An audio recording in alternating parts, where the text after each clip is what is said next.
Multiple streams of income for old rope. Sharon Horne-Ellstrom here. Welcome to day 1559 of What You Up To Now, documenting the journey. It's transition from brick and mortar corporate world of business to the online world of business, and then back and forth a little bit. Sharing the business journey primarily, but sometimes I talk about other topics as well. So today, in our annual challenge, the BU 365-day challenge, to do one thing every day that improves us, we are talking about multiple streams of income, different types of income, and then ways to create different flows of income into our life. Why? Because things like the COVID pandemic come up, and all of a sudden our primary stream of income can be cut off and shut down.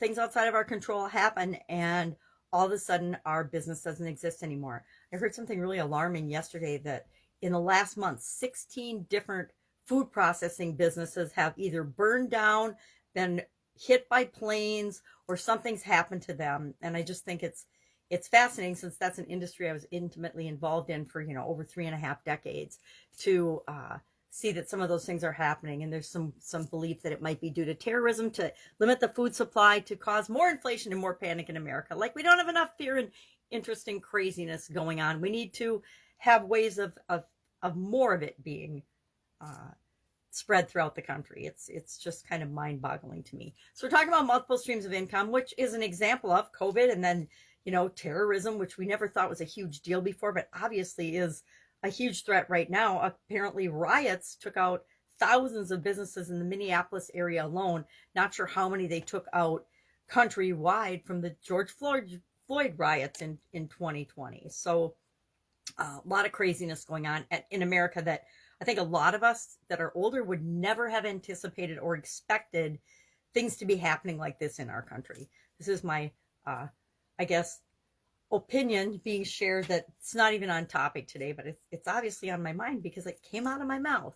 So our idiom, to kind of go along with this, our financial idiom, we're focusing on financial well-being for the challenge this month, was money for old rope. Now, this is one of those idioms and expressions I've never heard in my life, and I've never heard of. And so I didn't even know what it meant.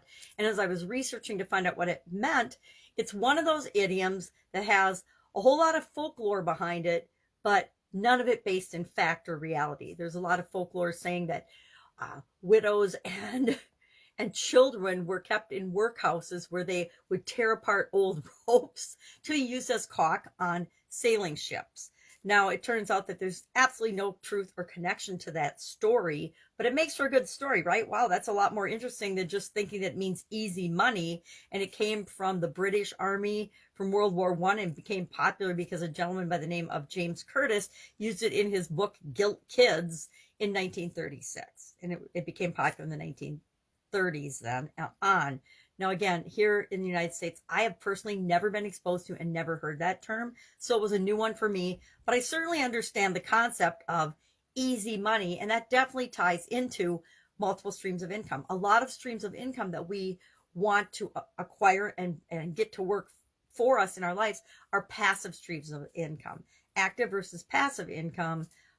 You may be probably familiar with active income. It means I do something, I trade my time for money, I put forth effort, and I get money in return. Businesses are generally considered a passive stream of income at the profit point, right? The profits from your business are considered passive income, which are taxed differently, of course. We're not even going to get into that. Then active streams of income, right? Then trading your time for money, having a job, is considered active source of income. So we talked about probably 25 different, at least 25 different possible passive, or not, 18 of them were passive, but some of those I argue are not particularly super passive. I mean, they are once you create the thing. If you're an artist, an author, a performer, a lot of times you get paid over and over and over again for the same creation that you did, the same performance. Every time my son-in-law did a commercial with his family, and every time that commercial aired, they got a royalty or some money from that. So royalty on music, royalty on books, royalty on anything is considered passive residual income. So we always are seeking sources of residual income. So we talked about that today. It's a weekend, Saturday here in my neck of the woods. So I've got a lot of fun things planned, a lot of organizational things planned. Still not changing my background, obviously, but things in the works. If I can help you in any way, ask. Got that 5-minute guarantee. If you don't know what that is, ask what that is, or go back and listen to a couple of videos and find where I said it and described it. I don't, kind of to the point where I'm not describing it anymore, because if you know what it is and you want to take advantage of it, you will.